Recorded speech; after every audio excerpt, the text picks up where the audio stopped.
I get a little impatient with Courtney because she has a very irritating habit of micromanaging me. There's a lack of trust there. You gotta get a move on that. In the equipment room, there are 4 boxes. 1 from each of the 4 states that you come from. Each team has 2 boxes to choose from.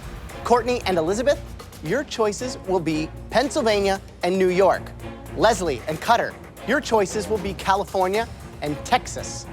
Each team has to go into the equipment room and choose 1 box from 1 of your home states.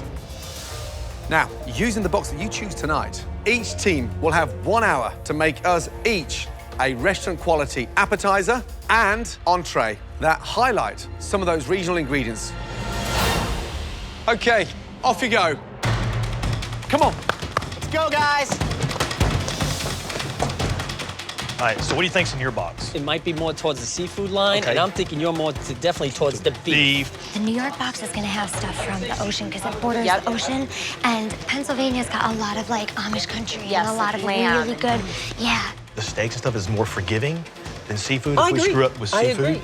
Probably I'm more comfortable with the California box, but I don't think it could be that much different in the Texas box. And at this point, I don't want to start any arguments with Cutter because if we start fighting, we're not going to get anything achieved. Let's do this. We got it. It doesn't matter which box we choose. It matters if we can agree on what we're going to cook and stick to it. Because if you start changing things around, that's when everything falls apart. Good job. Well done. Wow. I'm so excited. There's some Amish cheese, there's beautiful pears, potatoes, some Polish sausage, rainbow trout. Venison, apple butter, cabbage. Do you both feel that you made the right choice? Yes. Yes, chef. Gentlemen, the state of Texas. Open your box. Ready? Ah, looking good. Cutter, tell us what's in there. Well, we got a little catfish, we have a prime rib, we have baby back ribs, we have some ancho chilies, some molasses, some grapefruit, some corn, and of course, butter. Incredible. Now that you know what you have to cook with, please head to your stations. Do those ingredients and those steaks justice. Yes, chef. Your 1 hour starts now. Oh, these pears look amazing. Yeah, I want to incorporate them in our appetizer. Yep. Catfish is a trash fish. I mean, it's good, but it's mostly fried. It's just how do we elevate a fried catfish, you know? So the blue team's box is Texas. They have some well-known proteins. What would you do? The catfish is something I would stay away from. You got to focus on that beef. It's incredible. In the red box, I would do a beautiful Waldorf salad with a poached trout. Flake the trout over the Waldorf salad. And then entree, that venison. I mean, get that in a beautiful rub. Done with some caramelized mushrooms and braised red cabbage. Right, blue team, describe the appetizers. We're gonna do spare ribs with a grapefruit and molasses barbecue sauce topping and a corn salsa. Lovely. So something lighter for the entree? I think we're gonna go ribeye. Right. Explain the ribeye, please. Pretty much salt and pepper, get a nice sear on it, keep it medium rare. It's a steak, it's nothing more. What's the garnish? I'm gonna do a potato, carrot, and turnip puree. Good. Confident you can get through to the top 3? Oh yes, we're sending those girls home. I'd love to chit chat, but I gotta go. All right, guys, what's the dish now? Tell me. The appetizer is 2 slices of the trout over poached pear with an apple butter ginger beer sauce. Do you really have to nail that, or it's going to be kind of amateurish and terrible? What about the entree? The entree is a venison medallion marinated in root beer. And how are you going to cook them? We're going to pan sear them, so they're basically like medium So rare. these are super tiny. You know how long it's going to take to sear these in the pan? Not very long. Good luck. Like a little bit of cinnamon coriander. It's not that smooth. I don't think that's good at all. No? No, Okay, it tastes what do you weird. wanna do? I mean, why don't we just make an earthy herb mash? Okay, we gotta hurry. I'm hurrying for, I mean, I know, I'm sorry, I'm talking to encourage. yeah, I know, but like, I'm hurrying. 4, 3, 2, 1, and stop. Hands in the air. Well done. Good job. Right, it's time to find out how you did. Starting with a red team. Please bring up your appetizers. Elizabeth and I made a rebound from our lack of communication and struggle to work together, and we at least have dishes that we will stand behind 100%. One of you describe the dish, please. It's pan-seared Pennsylvania rainbow trout with a savory poached pear, Amish cheddar, black walnuts, and an apple butter vinaigrette. First of all, it doesn't look like any appetizer I've seen in any restaurant I've ever been to. Feels like it's something left over from a finger buffet gone wrong. Where was the last time you ate Pennsylvania trout and pear together? I haven't. You haven't. Elizabeth, maybe? I have not, chef. Such a weird combination. Trout actually tastes quite nice, cooked beautifully, crisp on the skin. But honestly, ladies, just the fact that you were butting heads, it tastes exactly like the performance. Underwhelming. I expect more.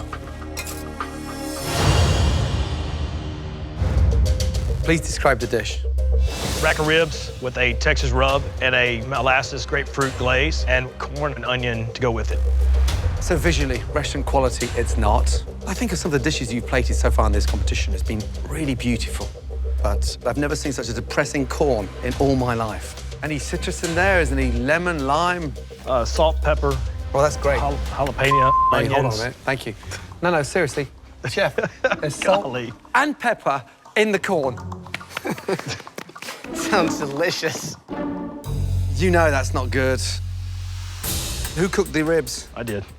Pressure cooked them first and then added a little sear on the grill afterwards to get a little char. The actual ribs are tender, delicious, melting in your mouth. But we're not a barbecue house. It's the MasterChef kitchen. I don't think you've shown off any of the ingredients properly. Man.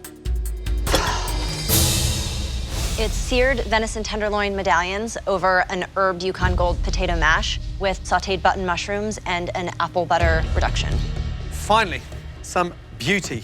Love the idea of the medallions. Get a little bit of finesse. Who cooked the venison? I did, chef. And we got a great sear. Wow. The cook on the venison is perfect. Thank you. But this mash, it's like a mouthful of grit, lumpy as anything. Here's the thing, venison, nailed. Sauce, delicious. Mushrooms, delicious. The great shame tonight is the mash. You nailed the cooking on the venison. It's very good. It's seasoned well. But the plate definitely wants some sort of veg component. I mean, this is just steak and potatoes, basically, right? Yeah. And then what it's missing for me is your collaboration. Yeah. You're not hitting the stride I would expect for perhaps the two best cooks we've ever seen in the MasterChef kitchen. And it's just a little disappointing. Ribeye steak with a potato, turnip, and carrot puree with a red wine reduction. Now, I was watching you guys cook, and I noticed first thing, you take the bone off. I always think that's a mistake because it helps keep it moist. That said, the fact that you put it in a pan and started using it and cooking with it, I was like, awesome. Is that what ended up being used for the sauce that we saw over on your station? Yeah, I cooked the bones and then I deglazed with Then the you wine. deglaze, Yes. okay. So you got to render that fat first. Well, we did all that work and technique and then I threw it away. I can't do everything. I thought he had it on his corner and that was that, so. So you're guilty with that. Apparently. Wow. If you can't see the fat in the pan, I mean, I didn't use can't. it. I had to restart a whole can't- new sauce because there was too much fat. Well, I let you do your own thing, and this is what happens. So Really? it is Okay. what it is. Never your fault, is it? Take some responsibility for yourself. I can't help you with the sauce if it's going down at your end, and you told me you got it. Steak is great. Good flavor. The mash, there's too much of it on the plate, and it just needs seasoning. The hero on that dish is the steak, and luckily, the hero's rocking. Thank you. Ribeye tastes delicious. Seasoning's delicious. It's just such a shame that it's undercooked. Some highs, some lows across that challenge, let me tell you, but one thing that became clearly evident, 4 of you are incredibly talented home cooks. Individually, we don't get the same standard when paired as a team. One team was marginally better. The winning team is, congratulations, red team. Elizabeth and Courtney, well done. You are through to the top 3. Thank you. Please, congratulations, head up to the gallery. Thank you. Sorry, guys. I know I made it in the top 3, and I'm really proud of myself, but I'm disappointed in how I got here. Elizabeth and I could have won by a landslide, and instead we won by the skin of our teeth.